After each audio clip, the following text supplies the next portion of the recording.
జగన్మోహన్ రెడ్డి గారు ఈరోజు అసెంబ్లీకే వెళ్ళను అని మొండికేసుకొని కూర్చున్నారు. ఇది భావ్యమేనా అని మళ్ళీ అడుగుతున్నాం.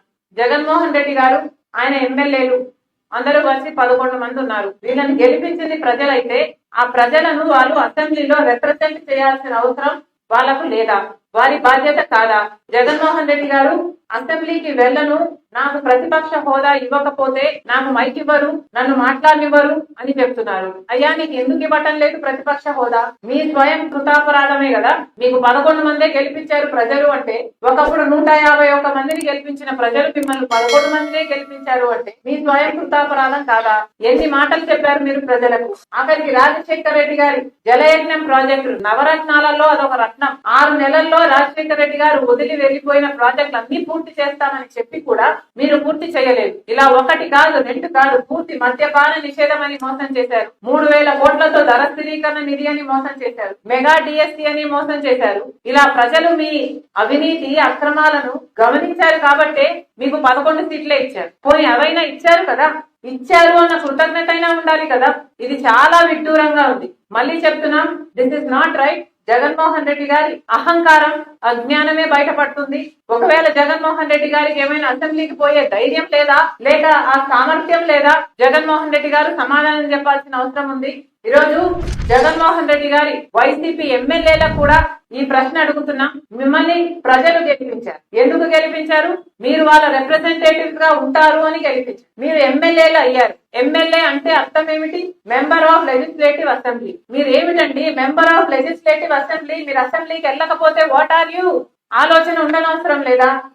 ప్రజలు మీకు ఓట్లేసి గెలిపించారు. మీ డెఫినేషనే అది, మెంబర్ ఆఫ్ లెజిస్లేటివ్ అసెంబ్లీ అని. మరి అలాంటప్పుడు మీరు అసెంబ్లీకే వెళ్ళను అంటే మీరు ప్రజలకు వెన్నుపోటు కొట్టడం కాదా? మీరేమైనా ప్రజలకు ముందే చెప్పారా మేము ఓడిపోతే అసెంబ్లీకి పోము అని? చెప్పలేదు కదా. ప్రజలు ఏమనుకున్నారు? మిమ్మల్ని గెలిపిస్తే వాళ్ళని అసెంబ్లీలో మీరు రిప్రజెంట్ చేస్తారు అని కదా వాళ్ళు అనుకున్నారు. మరి అలాంటప్పుడు మీరు ఇప్పుడు అసెంబ్లీకి వెళ్ళకపోతే మీరు ప్రజలను మోసం చేసినట్టు కాదా? మీకు ఏ హక్కు ఉందండి మేము అసెంబ్లీకి వెళ్ళము అని చెప్పడానికి? జగన్మోహన్ రెడ్డి గారిదంటే అహంకారం అనుకోవచ్చు.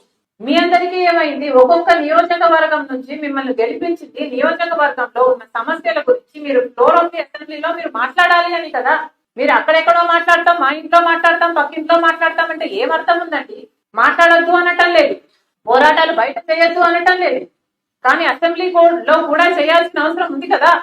ప్రజలు మీరు పంపించిందే మెంబర్స్ ఆఫ్ లెజిస్లేటివ్ అసెంబ్లీకి అయితే మీరు పోము అంటే ఎంత అజ్ఞానమో ఇది బయటపడుతుంది. మళ్ళీ చెప్తున్నాము, this is not right. YCP ఎమ్మెల్యేలకు కూడా చెప్తున్నాము, దిస్ ఇస్ అబ్సల్యూట్లీ రాంగ్. నిన్న బడ్జెట్ ప్రవేశపెడుతుంటే మీరు కనీసం అటెండ్ కూడా కాలేదు. ఇక బడ్జెట్ డిస్కషన్ కూడా మీరు అటెండ్ కాకపోతే అసలు ఈ బడ్జెట్ లో తప్పు ఉంది అని అసెంబ్లీలో ఎవరు మాట్లాడేవాడే లేడు. This is ridiculous. వెళ్లాల్సిన అవసరం ఉంది.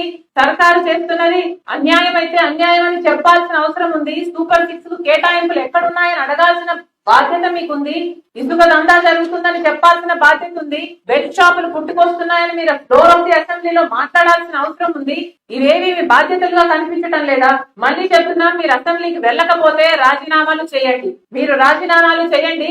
ఈసారి మళ్ళీ మీరు నిలబడితే ప్రజలకు చెప్పండి, మేము అసెంబ్లీకి వెళ్ళము, మిమ్మల్ని గెలిపించినా మేము వెళ్ళము అని చెప్పండి. అప్పుడు మీరు ప్రజలు మీకు ఓటేస్తారేమో చూడండి. మీరు అలా రెఫరెండం తీసుకోగలిగితే ఇది చేయండి. కాబట్టి కాంగ్రెస్ పార్టీ డిమాండ్ చేస్తుంది, మీకు ధైర్యం లేకపోతే, మీకు ఆ సామర్థ్యం లేకపోతే వైసీపీ ఎమ్మెల్యేలు అందరూ రాజీనామాలు చేయండి. అసెంబ్లీకి వెళ్ళకపోతే మీరు మెంబర్స్ ఆఫ్ లెజిస్లేటివ్ అసెంబ్లీ కానేక. ఈరోజు కాంగ్రెస్ పార్టీ ఒక లేఖ రాస్తుంది వైసీపీ ఎమ్మెల్యేలకు, మీరు అసెంబ్లీకి వెళ్ళకపోవడం తప్పు అని చెప్తూ వైసీపీ ఎమ్మెల్యేలు అందరూ కూడా కనీసం మీ ఇండిపెండెంట్ కెపాసిటీలోనైనా అసెంబ్లీకి వెళ్ళండి, ప్రభుత్వాన్ని నిలదీయండి.